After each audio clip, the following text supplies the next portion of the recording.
इस पर्टिकुलर इलाके में वेल्थ और इकोनॉमिक रिसोर्सेज की कोई भी कमी नहीं है। इस पर्टिकुलर इलाके में एक समय पे वेस्टर्न चालुक्यास, चोलास थे, फिर कुछ समय पे यादवास और होयसलास डोमिनेट करते थे, और यहाँ पे अब लड़ाई हो रही थी किसकी किसकी, विजयनगर एम्पायर की और बहमानी सुल्तान्स की। इस पर्टिकुलर इमेज में हम लोग इस पर्टिकुलर इलाके की लोकेशन को समझने की कोशिश करेंगे। जैसा मैंने आपको बताया, तुंगभद्र दोआब, ये तुंगभद्र दोआब था कृष्णा नदी और तुंगभद्रा नदी के अंदर। तो यहाँ पे आपको नजर आ रही है तुंगभद्र नदी, यहाँ पे आपको नजर आ रही कृष्णा नदी, और इन दो नदियों के बीच में ये वाला जो पूरा का पूरा पर्टिकुलर इलाका है, इसके इकोनॉमिक और मटेरियल रिसोर्सेज के लिए, यहाँ पे एग्रीकल्चरल रेवेन्यूज के लिए लड़ पड़े थे कौन, विजयनगर एम्पायर और आपका ये जो बहमानी एम्पायर थे।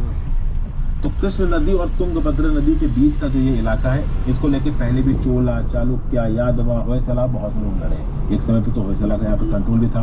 अब लड़ रहे थे विजयनगर एम्पायर और बहमानी सुल्तान। एक तो ये चीज आपको क्लियर हो गई। एक तो इस चीज से लड़ाई हो रही थी। दूसरी लड़ाई हो रही थी कृष्ण गोदावरी बेसिन। ये जो कृष्णा नदी का और गोदावरी नदी का जो बेसिन है, अब ये गोदावरी नदी का बेसिन आप समझिए कितना बड़ा इलाका है। पूरी की पूरी गोदावरी नदी जहाँ पे भी बह रही है, और पूरी की पूरी कृष्णा नदी और उसकी ट्रिब्यूटरी जहाँ